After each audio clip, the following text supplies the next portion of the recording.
Alguna vez alguien dijo por ahí, en el Congreso de la República, que era importante de repente nacionalizar las universidades, pero también disminuirlas en cantidad porque se había masificado la universidad.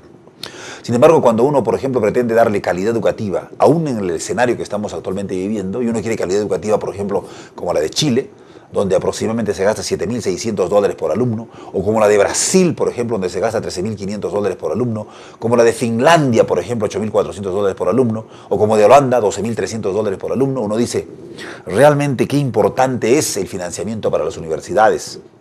Pero cuando tú tocas el tema Perú, tienes $350 millones que es para financiar a la universidad pública. La pregunta es simple. ¿Cuánto de dinero necesitaríamos para poder financiar la educación pública o privada en el Perú en función a los estándares de Chile, o de Brasil, o de Finlandia, o de Holanda? Esa comparación nos va a permitir una evaluación mucho más uniforme. Recordemos en primer lugar que el Perú tiene aproximadamente 287 alumnos en el sector público, en las universidades públicas, y 236.000 alumnos en las universidades privadas. O sea, tenemos una masa estudiantil en educación superior de aproximadamente 520.000 nuevos jóvenes. Si quisiéramos solamente financiar, como el caso de Chile, por ejemplo, tendríamos que tener un presupuesto de $4.005 millones. Recordemos que hoy el presupuesto es $350 millones. Si quisiéramos financiar como Brasil, tendríamos que buscar $7.000 millones. Recordemos que hoy tenemos solamente $350 millones. Y si quisiéramos, por ejemplo, como Finlandia o como Holanda, tendríamos que conseguir $4.400 millones o $6.400 millones, cuando hoy el Perú le da a la universidad pública $350 millones. La pregunta es, ¿será posible financiar en el corto plazo la educación superior para todos los peruanos, para todos aquellos que necesiten? Realmente es una situación bastante difícil, que lo vamos a explicar hoy. ¿Hay presupuesto para impulsar la educación de calidad como en Brasil, Finlandia y Noruega? ¿Hay realmente el presupuesto necesario? Hemos hecho una simulación importante porque la pregunta es, ¿qué pasaría si en el Perú la educación superior se convierte en gratuita?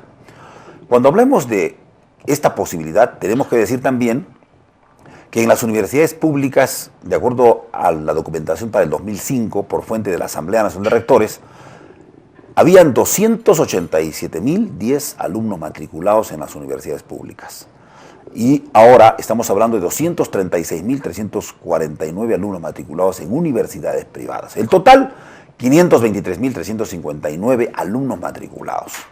¿Qué hemos hecho el día de hoy frente a esta posibilidad de simulación? Simplemente que si queremos dar gratuidad la enseñanza de educación superior, tenemos que decir, ¿y cómo la vamos a dar?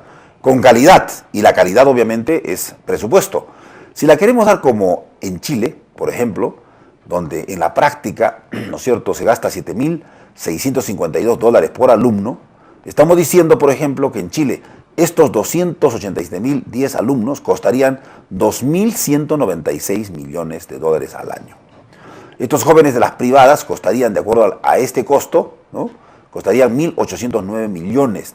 Un total de $4.005 millones. Hoy día el Perú le otorga $350 millones para la universidad pública.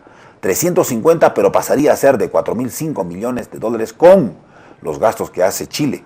Pero si Brasil interviene aquí a los niveles de Brasil de $3.567 por alumno, en buena cuenta, en este caso Brasil, si tuviéramos la oportunidad de invertir como Brasil, estaríamos hablando de $7.100 millones. Solamente las privadas nos costarían 3.207 y las públicas 3.894 en el caso de parangón entre Perú y Brasil. Si tuviéramos la oportunidad de gastar como Finlandia, serían 4.435 millones de dólares. Si fuera como Holanda, serían 6.466 millones de dólares. O sea, aquí estamos hablando de si hay el presupuesto para poder lograr una educación gratuita, como muchos están exigiendo.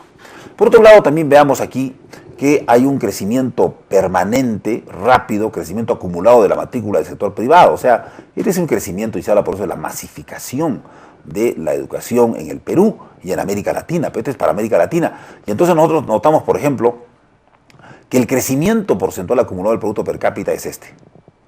Que el crecimiento porcentual acumulado del Producto Bruto Interno es este. Y además tenemos el crecimiento porcentual acumulado de la matrícula, que es este que está acá, ¿no?, en América Latina.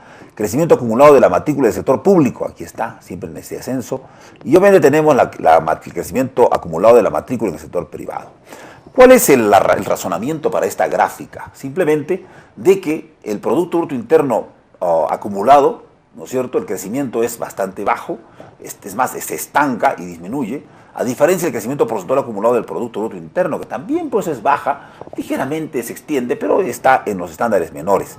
Pero el crecimiento de la matrícula en el sector público, ¿no?, y a privado son altísimos. O sea, no guarda una coherencia entre el crecimiento económico y la masificación de estudiantes. Por eso se habla, el gran problema, ¿no?, de que la matrícula en el sector público creció, pero fue mucho mayor el crecimiento de la matrícula en la educación privada.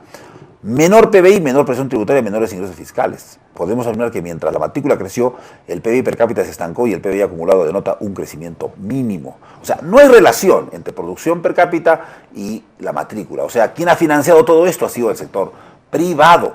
Por esa razón, esto merece una